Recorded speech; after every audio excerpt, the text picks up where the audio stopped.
আসসালামু আলাইকুম, আমি নাজমুন নাহার নিপা। আমার চ্যানেল ফুড বার্নার থেকে আপনাদের সবাইকে স্বাগত জানাচ্ছি। আজ আমি আপনাদের জন্য নিয়ে এসেছি বিফের একটা ক্রিস্পি রেসিপি। অনেকে গরুর মাংস শুধু গরুর মাংস হিসেবে ঝোলঝোল করে রান্না করাটাই জানে, কিন্তু এটা অনেকেই জানে না যে গরুর মাংসটাকে আরও কতভাবে উপস্থাপন করা যায়, কতটা টেস্টি করে তোলা যায়। তাই আমি আপনাদের জন্য নিয়ে এসেছি বিফ পাকোড়ার একটা ক্রিস্পি রেসিপি। আপনারা অবশ্যই এটাকে বাসায় ট্রাই করবেন। এটা খুবই ভালো, খেতে সুস্বাদু।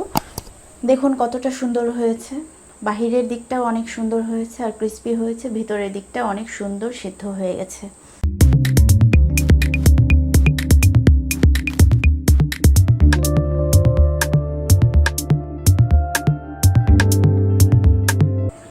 বিফ পাকোড়াটা করার জন্য কি কি উপাদান লাগবে? বিফ পাকোড়া করার জন্য আমি গরুর মাংস নিয়ে নিয়েছি। দেখুন আমি এভাবে কেটে নিয়েছি। বিফ পাকোড়ার জন্য নিয়েছি বেসন হাফ কাপ পরিমাণ। বিফ পাকোড়াতে পেঁয়াজটা একটু বেশি পরিমাণ লাগে, আমি পেঁয়াজ নিয়ে নিয়েছি হাফ কাপ পরিমাণ। নিয়ে নিয়েছি আদা রসুন বাটা 1 চা চামচ করে। তার সাথে লাগবে লবণ পরিমাণ মতন। এছাড়া লাগবে কাঁচামরিচ কাটা, গরম মশলা, জিরার পাউডার, গোলমরিচের পাউডার, হলুদের পাউডার, লাল মরিচের পাউডার। তাছাড়া একটা মোস্ট ইম্পর্ট্যান্ট পার্ট হচ্ছে এখন আমি বিফ পাকোড়াগুলোকে সবগুলো উপাদান একসাথে একের পর এক দিয়ে তারপর ভালো করে মিক্স করে নেব। আমি দিয়ে দিচ্ছি লাল মরিচের গুঁড়ো হাফ চা চামচ পরিমাণ, দিচ্ছি হলুদ গুঁড়ো হাফ চা চামচ পরিমাণ, গোলমরিচের গুঁড়ো, জিরার গুঁড়ো এবং গরম মশলা। তাছাড়া দিয়ে দিচ্ছি কাঁচামরিচ। আপনারা যতটা ঝাল খেতে চান ততটাই কাঁচামরিচ এবং লাল মরিচের পাউডার অ্যাড করবেন। আমি দিয়ে দিচ্ছি আদা বাটা আর রসুন বাটা। এর মধ্যে দিয়ে দেব পেঁয়াজ হাফ কাপ পরিমাণ, আরও দেব বেসন হাফ কাপ পরিমাণ। এর মধ্যে আমরা লবণ অ্যাড করব পরিমাণ মতন। দিয়ে দিচ্ছি লেবুর রস।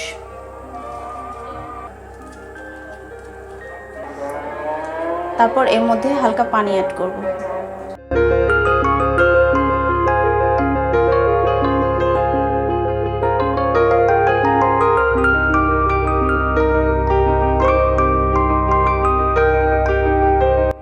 সবগুলো উপাদান খুব ভালোভাবে মিক্সড করার পর আমি এটিকে 15 মিনিট রেখে দিয়েছি, খুব ভালোভাবে মশলাটা যাতে মাংসের ভিতরে ঢুকতে পারে, পানিগুলো মশলাগুলো যাতে অ্যাবজর্ব করতে পারে, আর তখন বিফ পাকোড়াটা খেতে খুব টেস্টি হয়।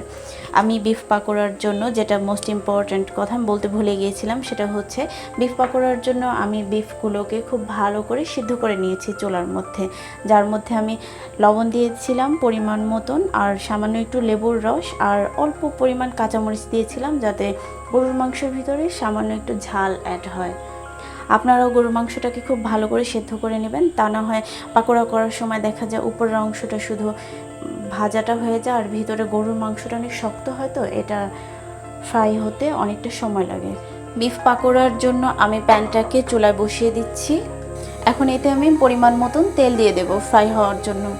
বিফ পাকোড়ার যে পাকোড়াটা, এটাকে খুব ডিপ ফ্রাই করতে হবে, তাহলে অনেক টেস্টি হবে। পাকোড়াটা দেওয়ার আগে খেয়াল রাখবেন তেলটা যাতে খুব ভালো করে গরম হয়। তেলটা খুব ভালো করে গরম হলে বিফ পাকোড়ার জন্য যে পাকোড়াটা ছাড়বেন সেটা খুব ভালো হবে, আর না হয় ঠান্ডা তেলের মধ্যে দিলে অতটা টেস্টি হয় না। আসলে রান্না করার সময় স্বাদের ব্যাপারে কোনো রকমের কম্প্রোমাইজ করা উচিত নয়। দেখুন তেলটা খুব ভালোভাবে গরম হয়ে এসেছে। তেলের উপর যখন এভাবে বুদবুদগুলো উঠে আসবে তখন বুঝতে পারবেন যে তেলটা খুব ভালো করে গরম হয়ে এসেছে। এখন আমি চুলার আঁচটাকে একটু কমিয়ে দেব। 15 মিনিট ম্যারিনেট করে রাখা গরুর মাংসগুলো এখন আমি ছেড়ে দেব।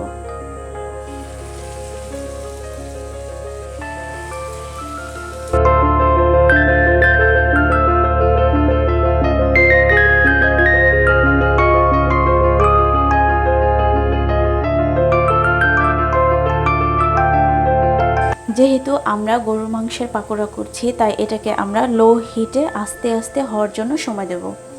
আমার রেসিপিগুলো যদি আপনাদের ভালো লেগে থাকে তাহলে অবশ্যই সাবস্ক্রাইব করে আমাদের সাথে থাক।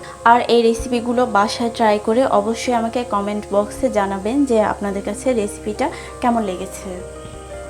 এই বিফ পাকোড়াটা আপনারা বাসার সবাইকে কোনো স্পেশাল ডেতে গিফট হিসেবে রান্না করে সবাইকে অবাক করে দিতে পারেন। বিকেলের নাস্তা হিসেবে আপনারা এই রেসিপিটাকে নিতে পারেন। খেতে অনেক সুস্বাদু হয় আর অনেক ক্রিস্পি হয়।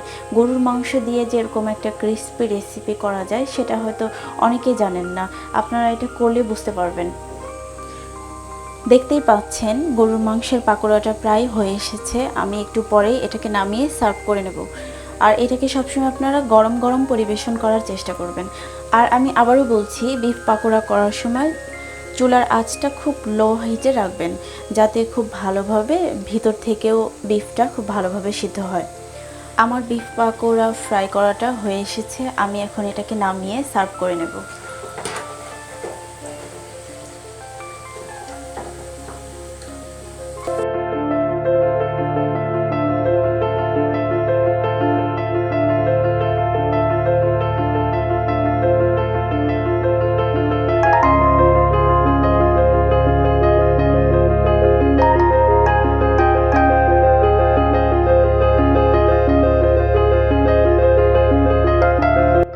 তো এই ছিল আমার আজকের এই রেসিপি, স্পেশাল গরুর মাংসের পাকোড়া রেসিপি।